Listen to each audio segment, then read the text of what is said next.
Operação Lava Jato, deflagrada em março pela Polícia Federal, vem desmontando um esquema gigantesco de corrupção na maior estatal brasileira.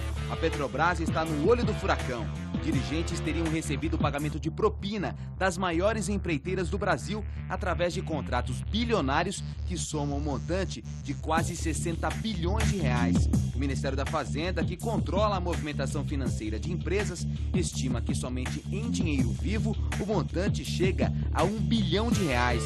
Nos relatórios do COAF aparecem quase 4.300 empresas que participaram da movimentação ilegal de recursos desviados da Petrobras. Segundo as investigações, contratos eram fraudados com empresas fornecedoras para o pagamento de propina, dinheiro sujo que ia para executivos da estatal e partidos políticos.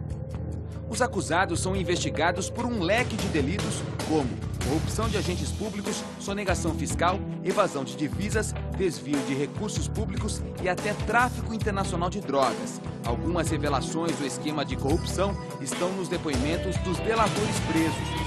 Ao menos 9 empreiteiras foram citadas pelo doleiro Alberto Youssef, acusado como líder da operação de lavagem de bilhões de reais, e pelo ex-diretor de abastecimento da Petrobras, Paulo Roberto Costa. Existem depósitos do consórcio Unirest, da Invest Minas, da Sanco Sider, da Galvão Engenharia, da OAS. Esses depósitos efetuados nessas contas, o senhor tem responsabilidade em cima desses depósitos? Sim, senhor. Isso são pagamentos de comissionamento para que isso depois fosse repassado ao Paulo Roberto Costa e a gente. 2 nomes fortes do PT foram citados pelos envolvidos, o mensaleiro José Dirceu e o tesoureiro do partido, João Vacari Neto. O senhor tem conhecimento se outros diretores, como o senhor, também recebiam valores? Dentro da área de serviço tinha o diretor Duque, que foi indicado na época pelo ministro da Casa Civil, José Dirceu, e ele tinha essa ligação com o João Vacari dentro desse processo do PT. Na delação, Paulo Roberto Costa acusou o PT, PMDB e PP de receber dinheiro vindo de propina. Os partidos negam. Na 7ª fase da operação, mais de 20 pessoas foram presas. A maior parte dos detidos são executivos de empreiteiras que possuem contratos superfaturados com a Petrobras. Para falar sobre a anatomia da corrupção, o Canal Livre recebe o jurista e professor de Direito Penal, Walter Maiorovitch. Boa noite. Para fazer um balanço da Operação Lava Jato e suas implicações com o jurista Walter Maiorovitch, estão comigo na bancada os jornalistas Fernando Mitre, Sandro Barbosa e Fábio Panunzio. Professor Maiorovitch, boa noite, prazer em recebê-lo aqui no Canal Livre. E a questão é a seguinte, que se coloca: quais são os próximos lances dessa Operação Lava Jato? Boris, para a gente entender bem, nós precisamos verificar que modernamente se faz uma distinção, isso no mundo civilizado, e tendo em vista crime organizado, criminalidade financeira, lavagem de dinheiro, reciclagem de capitais, então se faz uma distinção entre criminosos potentes, que é o pessoal do dinheiro, e criminosos poderosos, que é órgão de poder, é quem está no poder. E o que a gente verifica no Brasil? Para os potentes, nós temos um inquérito que tramita pela 13ª Vara Criminal de Curitiba. Agora, para os poderosos, nós temos uma blindagem, e não se sabe nada, raras são as coisas que vazam, e que tramita no Supremo Tribunal Federal. Se diz que tramita no Supremo para se proteger o cargo. Mas, por outro lado, se verifica... O senhor chama os políticos de poderosos, não os empresários. Sim, aqueles que são acusados e que, efetivamente, depois são condenados. São poderosos. E os potentes são os empreiteiros, os fornecedores.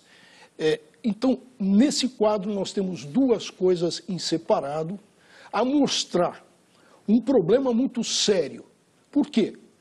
Será que o juiz vai sentenciar na 13ª Vara Criminal de Curitiba vai bater com as conclusões do Supremo ou nós podemos ter grandes divergências? Por isso é que não se recomenda mais o foro privilegiado. Quer dizer, os políticos vão ser julgados pelo Supremo porque tem foro privilegiado. e as decisões do Supremo podem não coincidir com as decisões da Justiça Comum, onde estão os empresários, os corruptores. Exatamente. E por incrível que possa parecer, quem lembra bem do Mensalão, vai ver que a grande defesa era no sentido de se separar, deixar os políticos para o Supremo e todo o resto, todos os demais réus, para a instância de primeiro grau. Agora, a intenção parece que está se invertendo, intenção defensiva, no sentido de, pela conexão, todo mundo ir para o Supremo. Vejam como as coisas mudam. Mas o principal é, se o Brasil quer uma justiça cujo objetivo tem que ser não deixar impunes os crimes e não punir os inocentes, se quer esse tipo de justiça, evidentemente que precisa mudar alguma coisa. Por quê? Porque o princípio da igualdade falha. Então nós temos fatos que são conhecidos e fatos que são blindados. Agora a população precisa, na realidade, saber sobre os poderosos. Agora, doutor Walter, embaixo pode ter uma decisão, em cima, no Supremo, outra decisão. Só que o que for decidido na 13ª Vara em Curitiba vai parar no Supremo nos recursos. Ou seja, em tese, no final, tudo vai para o Supremo. Sim, mas veja bem, o que acontece? Nós aí vamos enfrentar, não é tudo que vai para o Supremo, o problema da prescrição. Se a gente pensar em operação Mãos Limpas, de 1.500 e poucos condenados, a operação italiana, 23% ocorreu prescrição, quer dizer, 1 em cada 4. O doleiro acusado de chefiar o esquema milionário de desvios e lavagem de dinheiro na Petrobras é um velho conhecido da polícia. Vamos ver uma reportagem sobre Alberto Youssef. 17 de março, a Polícia Federal deflagra a Operação Lava Jato. Entre os presos está o doleiro Alberto Youssef, de Londrina, no norte do Paraná. Ele foi detido em um hotel no Maranhão. Youssef é acusado de liderar o esquema de lavagem e desvio de recursos da Petrobras com cifras que chegam a 10 bilhões de reais. Já havia sido denunciado pelo Ministério Público Federal em 2004 por crimes contra o sistema financeiro nacional e condenado a 7 anos em regime semiaberto.